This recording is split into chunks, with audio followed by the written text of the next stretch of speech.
तो आखिरकार बड़ा सवाल मिडिल ईस्ट को लेकर यही बना हुआ है कि ईरान पर कब बम गिरेगा। क्या तारीख का ऐलान हो गया है? अलग अलग जो दावे आ रहे हैं, अगले कुछ घंटे या फिर कुछ दिनों में ईरान अमेरिका को अपने तेवर दिखाने वाला है। ईरान की तैयारियां भी अलग किस्म की चल रही हैं। इसी वजह से क्या अमेरिका को अपने तेवर दिखा देगा इससे पहले कि अमेरिका कुछ करे? आखिर किसके हवाले से यूएस के हमले की बात कही जा रही है और 26 तारीख को खुलने वाला ये खतरे का दरवाज़ा है क्या? इसे भी डिकोड करने की कोशिश करेंगे। नमस्कार, मैं ललित प्रजापति। सबसे पहले ट्रंप का ताज़ा बयान आपको बता देते हैं, इसके बाद ईरान की तरफ से क्या कुछ कहा गया वो भी आपको जानना चाहिए। अमेरिकी राष्ट्रपति डोनाल्ड ट्रंप ने कहा है कि अमेरिका ईरान पर करीब से नज़र रखे हुए है और वो ये भी जोड़ रहे हैं कि एक बहुत बड़ी अमेरिकी सेना ईरान की तरफ बढ़ रही है। एक बहुत बड़ी अमेरिकी सेना ईरान की तरफ बढ़ रही है। एयरफोर्स वन, ये क्या है? ये अमेरिका के राष्ट्रपति का विमान है, इसे एयरफोर्स वन कहते हैं। उड़ता हुआ व्हाइट हाउस भी कुछ लोग इसे कोट करते हैं। खैर, तो एयरफोर्स वन में पत्रकारों से बात कर रहे थे, उस दौरान डोनाल्ड ट्रंप ने कहा एक बड़ी सेना ईरान की तरफ बढ़ रही है, लेकिन फिलहाल कुछ होता हुआ नहीं दिख रहा है, लेकिन हम उन पर बहुत करीब से नज़र रखे हुए हैं। ट्रंप ये दावा भी कर रहे हैं कि उन्होंने ईरान में 837 लोगों की फांसी की सज़ा को रोका है, इनमें से ज़्यादातर युवा हैं। ट्रंप कह रहे हैं कि मैंने कहा था कि अगर उन लोगों को फांसी देते हैं तो आपके खिलाफ अब तक की सबसे बड़ी कार्रवाई होगी। आपके परमाणु कार्यक्रम पर हमने जो किया था वो इस कार्रवाई के आगे बहुत छोटा लगेगा। क्या किया गया था उनके परमाणु कार्यक्रम पे? नतांज और ये ऐसे 3 साइट थीं। जून में जब इजराइल के साथ तनाव बढ़ा तब अमेरिका ने वहाँ पर स्ट्राइक की थी, बॉम्बिंग की थी। तो अब वो ये कह रहे हैं कि वो कार्रवाई बहुत छोटी थी, अब जो करेंगे बहुत ही ज़्यादा बड़ा होगा। और उन्होंने सच में ये भी कहा है कि उन्होंने इसे रद्द नहीं किया, बल्कि टाला नहीं है, इसे रद्द कर दिया गया, फांसी रद्द कर दी गई, ये ईरान की तरफ से कहा गया है। तो ये एक अच्छा संकेत था, ऐसा ट्रंप कह रहे हैं। ट्रंप ने यह भी कहा कि हमारा एक बहुत बड़ा बेड़ा उस दिशा में बढ़ रहा है, शायद हमें उसका इस्तेमाल न करना पड़े। देखते हैं, ये उनका बयान है जो एज इट इज़ हमने कोट किया है। आपको बता दें कि ईरान में बढ़ती महंगाई और ख़राब अर्थव्यवस्था को लेकर सरकार विरोधी प्रदर्शन के दौरान हज़ारों प्रदर्शनकारी मारे गए हैं। अलग अलग इसके आंकड़े हैं। कई प्रदर्शनकारियों को ईरान के प्रशासन ने गिरफ्तार भी किया था। पिछले हफ्ते कई रिपोर्ट्स में दावा किया गया कि इन प्रदर्शनकारियों को ईरान फांसी की सज़ा देने जा रहा है। ईरान का जो तरीका है शासन करने का, खामेनेई का, वो जिस तरह का है उसके लिहाज से लोगों को ये लगा कि यहाँ फांसी की सज़ा हो जाएगी। बाद में अमेरिकी राष्ट्रपति ट्रंप ने दावा किया कि उन्होंने ईरान के प्रदर्शनकारियों को दी जाने वाली फांसी की सज़ा को रोक दिया है। अब ईरान के बारे में हमने लगातार आपको बताया किस तरह से उसके बयान सामने आ रहे हैं। उसकी एक मिसाइल का जिक्र हो रहा है जो 10,000 किलोमीटर तक की क्षमता रखती है, मारक क्षमता रखती है। अगर वाकई उसने वो ICBM मिसाइल, IBMC मिसाइल, इस तरह का कुछ नाम है, अगर वाकई inter continental ballistic missile already उसके पास है, फतेह 1 है, फतेह 2 है, उस सीरीज़ की और मिसाइलें हैं, वो वैसे ही घातक हैं, पर उनकी रेंज 10,000 किलोमीटर नहीं है। अब दावा ये किया जा रहा है कि उसने 10,000 किलोमीटर की एक सुपरसोनिक रफ्तार से चलने वाली मिसाइल डेवलप कर ली है। अगर ऐसा होता है तो अमेरिका भी एक तरह से उसकी जद में होगा। हालांकि इससे पहले ईरान ने यह कहा है कि वो जितने भी बेस हैं, अमेरिकन बेस हैं, ईरान के इर्द गिर्द चारों तरफ अगर आप देखेंगे, तुर्की में देख लीजिए, कतर में देख लीजिए, हर जगह अमेरिका का नेवल बेस, एयर बेस, इस तरीके के मिलिट्री बेस बने हुए हैं। उसकी हम आगे बात करने वाले हैं। तो इस तरह ट्रंप को क्रिमिनल तक बता दिया गया है। और फिर खबर यह भी आई थी कि तेहरान जैसे जो बड़े शहर हैं वहाँ मिसाइलों के ज़ख़ीरे निकल के नज़र आए हैं, स्टोर रूम से ज़ख़ीरे निकाल दिए गए हैं और एक तरह से शक्ति प्रदर्शन के ज़रिए इन मिसाइलों को इजराइल के मोर्चे पर भेजे जाने की खबरें आई हैं। साथ ही उस मोर्चे पर जहां जिस तरह ईरान ने दावा किया था कि हम जो अमेरिकी बेस हैं उन पर हमला कर सकते हैं, कतर में एक बार वो दिखा भी चुका है। तो इस तरह से उन मोर्चों पर उन मिसाइलों की तैनाती की खबर आई।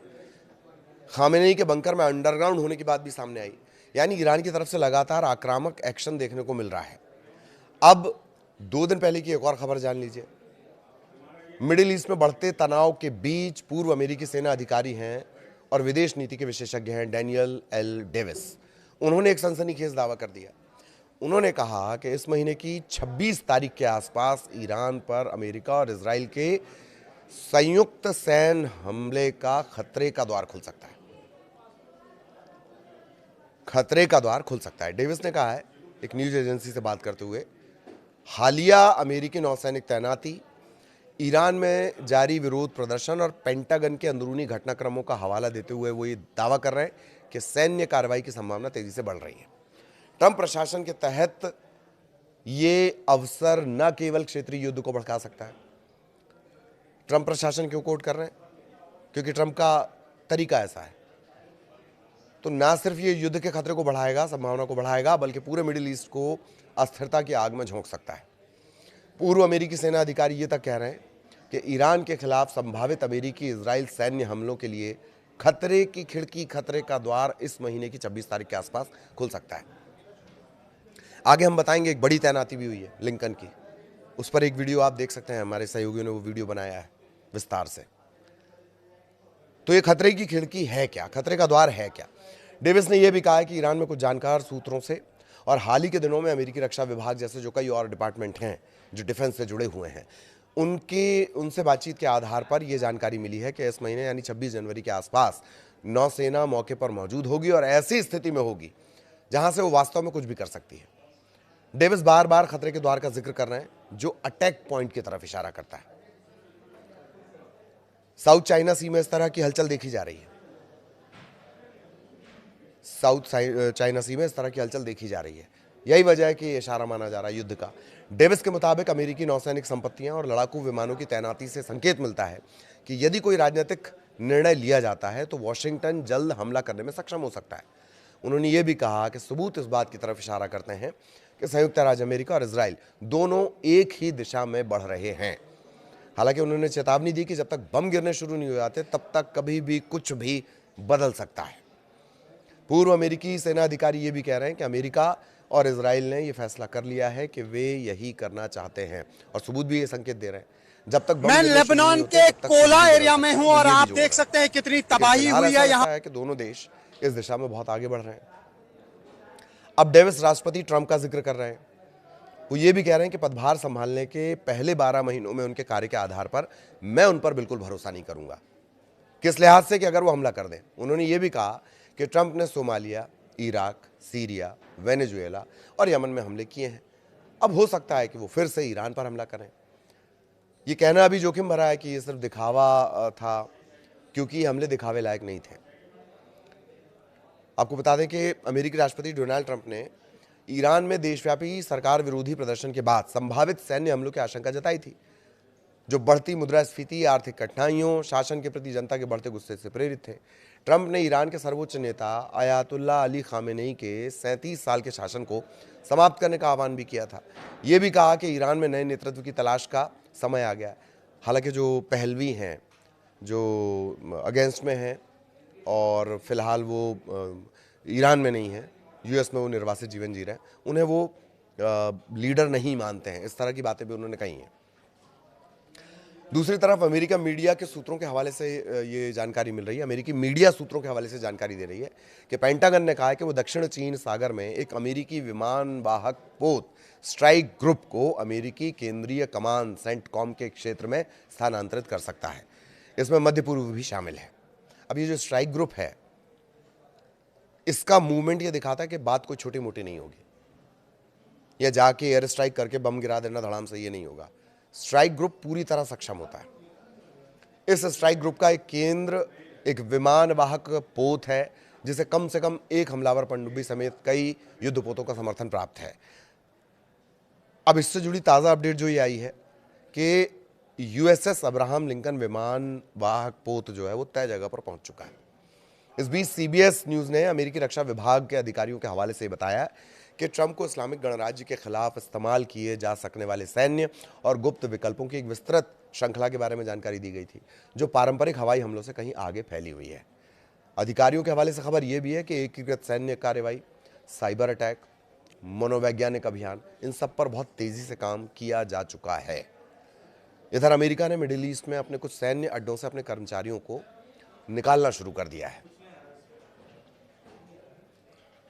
रॉयटर्स के मुताबिक कतर में स्थित अल उदैद एयरबेस, ये मिडिल ईस्ट का सबसे बड़ा अमेरिकी बेस है और यहाँ करीब करीब 10,000 सैनिक तैनात हैं। तो कुछ कर्मचारियों को जल्द से जल्द निकलने के लिए कहा गया है।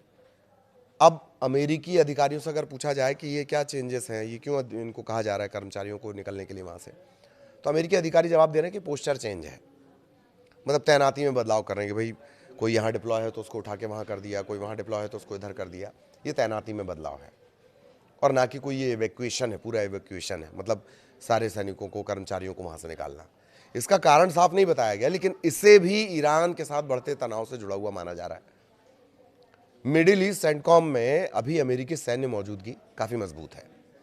मिडिल ईस्ट और पर्शियन गल्फ में लगभग 30,000 से 40,000 अमेरिकी सैनिक तैनात हैं। ये कैपेसिटी भी हमने आपको बता दी। इन्हीं को कहा जा रहा है कि बाहर निकलना है। उधर ईरान भी कम नहीं है, ईरान भी कम नहीं है, क्योंकि 16वें नंबर पर उसकी सेना है और शासन के अंदर निपटने की जो उसकी क्षमता है वो बहुत ज़बरदस्त है ईरान की। और उसने ये भी बता दिया ईरान ने पिछली बार कि वो अपनी मिसाइलों से ताबड़तोड़ हमला और ताबड़तोड़ नुकसान पहुंचा सकता है। ये ईरान ने साफ कर दिया था पिछली बार। उसने ड्रोन हमलों के जरिए इतना नुकसान पहुंचा दिया और दिखावे के लिए अमेरिकी एयरबेस तक उसने अटैक किया। मिसाइलें वहां से निकलना शुरू हो चुकी हैं। तो यही वजह है कि इस तनाव को आर या पार जैसे मोड से जोड़कर देखा जा रहा है और बयान लगातार तीखे होते जा रहे हैं। तो आगे जो भी मिडिल ईस्ट का अपडेट रहेगा वो इसी तरह हम आप तक पहुंचाते रहेंगे। फिलहाल नमस्कार।